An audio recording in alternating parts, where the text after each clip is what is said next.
વિદ્યાર્થી મિત્રો, આજે આપણે ટૂંકા દાખલાની એક નવી રીત મૂડી પરનું વ્યાજ ગણવાનું રહી ગયું હોય અને તેની ભૂલ સુધારણા નોંધ કેમ કરવી તેની ચર્ચા આજે કરીએ છીએ. આપણે સૌપ્રથમ મૂડી પરનું જે વ્યાજ છે એ પેઢી માટે ખર્ચ છે અને ભાગીદાર માટે આવક છે.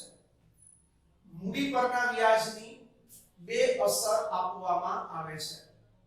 એક અસર નફા નુકસાન ફાળવણી ખાતાની ઉધાર બાજુ, કારણ કે પેઢી માટે ખર્ચ છે. હવે મૂડી પરનું વ્યાજ નોંધવાનું રહી ગયું છે એટલે કે ત્યાં ઉધાર બાજુ અસર આપવાની રહી ગઈ છે. તેથી જે વહેંચણી પાત્ર નફો છે એ વધી જાય. એટલા માટે આપણે આ વહેંચણી પાત્ર નફો છે ભાગીદારો વચ્ચે વહેંચાયેલો છે તેમાં ઘટાડો કરવો પડશે. અને મૂડી પરના વ્યાજની બીજી અસર ભાગીદારોના મૂડી ખાતે અથવા તો સ્થિર પદ્ધતિ હોય તો ચાલુ ખાતાની જમા બાજુ. આ એક બાબત ધ્યાનમાં લેવાની. નંબર 2, મૂડી પરનું વ્યાજ હંમેશા શરૂઆતની મૂડી પર જ ગણી શકાય. શરૂઆતની મૂડી એટલે મિત્રો તારીખ 1/4 ની મૂડી. આને આપણે શરૂઆતની મૂડી કહેશું. 1/4 ની મૂડી ઉપર જ વ્યાજ ગણી શકાય.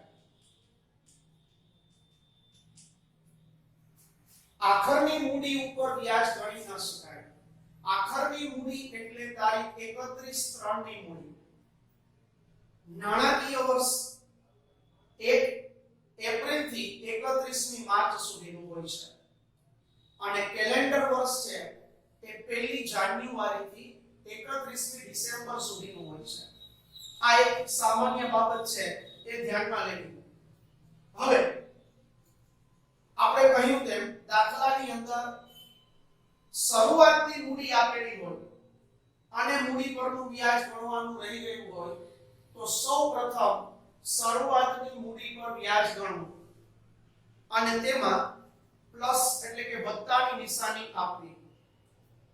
ત્યારબાદ આ મૂડી પરના વ્યાજનો કુલ સરવાળો કરી અને ભાગીદારો વચ્ચે સરખા પ્રમાણમાં વહેંચી દેવાનું, કારણ કે તેટલો ઘટાડો કરવાનો છે અને તેમાં માઈનસની નિશાની આપવી. જે ભાગીદાર ની તફાવતની રકમ જો પ્લસ આવે તો તે ભાગીદારના મૂડી ખાતે અથવા તો ચાલુ ખાતે જમા થશે. પરંતુ જે ભાગીદારનો જવાબ ઋણ એટલે કે માઈનસ આવે તો તે ભાગીદારના મૂડી ખાતે અથવા તો સ્થિર પદ્ધતિ હોય તો ચાલુ ખાતે ઉધાર થશે. ભાગીદારોના જે કાંઈ લગતા હવાલા હશે તેની એક અસર નફા નુકસાન ફાળવણી ખાતામાં અને બીજી અસર તેમના મૂડી ખાતામાં. જો દાખલામાં ચાલુ ખાતાની બાકી આપેલી હોય તો તે દાખલો છે એ સ્થિર મૂડીની પદ્ધતિએ થશે, એટલે કે ભાગીદારોને લગતા હવાલા મૂડી ખાતાને બદલે ચાલુ ખાતામાં જશે. એટલે કેટલીક વખત આમૂલમાં મૂડી ઓબ્લિક ચાલુ ખાતાનો ઉલ્લેખ કરવામાં આવે છે. હવે એક દાખલો આપણે જોઈએ. સ્વાધ્યાયની અંદર પ્રશ્ન 3 અને એનો પેટા પ્રશ્ન નંબર 7. રામ, રહીમ અને ઈસુ એક ભાગીદારી પેઢીના ભાગીદારો છે. તારીખ 1/4/2016 ના રોજની તેમની મૂડી અનુક્રમે ₹60,000, ₹40,000 અને ₹50,000 હતી. જો તારીખ આપી છે 1/4 એટલે શરૂની મૂડી થશે. 1/4 ની મૂડી એટલે શરૂની મૂડી. અંગ્રેજીમાં તેને બેલેન્સ બ્રોટ ફોરવર્ડ તરીકે ઓળખવામાં આવે છે. શરૂઆતની મૂડી આપેલી છે તો તેના પર વ્યાજ ગણી શકાય. વર્ષને અંતે નફાની વહેંચણી કર્યા પછી માલુમ પડ્યું કે મૂડી પર 6% લેખે વ્યાજ ગણવાનું રહી ગયું છે. ભૂલ સુધારણા નોંધ લખો. તો જવાબની અંદર એક કોષ્ટક તૈયાર કરવામાં આવશે જેમાં વિગત ભાગીદારોના નામ જેમ કે રામ, રહીમ અને ઈસુ દાખલામાં આપેલ છે અને કુલ રૂપિયા મૂડી પર 6% લેખે વ્યાજ આપણને અહીંયા દાખલાની અંદર મૂડી પર 6% લેખે વ્યાજ કીધું છે જેટલું આપ્યું હોય એટલું વ્યાજ ગણવાનું તો જુઓ રામની મૂડી છે 60000 એના ઉપર 6% એટલે 3600 રૂપિયા રહીમની મૂડી છે 40000 છે એના 6% એટલે 2400 રૂપિયા ઈસુની મૂડી 50000 આપેલી છે તો એના 6% એટલે 3000 એમાં વત્તાની નિશાની આપવાની અને મૂડી પરના વ્યાજનો સરવાળો એટલે કે 9000 રૂપિયા થશે મૂડી પરનું વ્યાજ ગણવાનું રહી ગયું છે તેથી નફો વધી ગયો હશે એટલે 9000 રૂપિયા જેટલો નફો છે એ ભાગીદારોના વહેંચણી પાત્ર નફામાં ઘટાડો થશે તેથી અહીંયા 9000 રૂપિયા છે એ ભાગીદારો વચ્ચે સરખા પ્રમાણમાં વહેંચાશે અહીંયા લખવાનું છે શું ધ્યાન આપો મૂડી પર વ્યાજ જેટલો કેટલો તો કે અહીંયા સરવાળો કર્યો તે 9000 કુલ નફામાં ઘટાડો ધ્યાન રાખજો સરખે હિસ્સે એટલે 1/1/1 વહેંચતા તો 9000 છે એ સરખા હિસ્સામાં વહેંચતા 3000 અને 3000 એમાં માઈનસની નિશાની આપવાની છે અને અહીંયા 9000 માઈનસ એટલે આ પ્લસ છે આ માઈનસ છે તફાવત કાઢતા 0 આવશે અહીંથી આપણે સ્ટાર્ટ કરીએ રામ 3600 છે એમાંથી 3000 બાદ કરીએ તો પ્લસ 600 આવે છે તો એ જમા થશે રહીમના 2400 રૂપિયા છે એમાંથી માઈનસ 3000 બાદ કરતા માઈનસ 600 આવે છે જે તેમના મૂડી ખાતે ઉધાર થશે જ્યારે ઈસુ પ્લસ 3000 છે માઈનસ 3000 છે તફાવતની રકમ શૂન્ય થઈ જશે આ બાબત ધ્યાનમાં લેવાની તો હવે એક નોંધ નીચે લખી શકાય કે રામના મૂડી ખાતે 600 રૂપિયા જમા થશે જ્યારે રહીમના મૂડી ખાતે 600 રૂપિયા ઉધાર થશે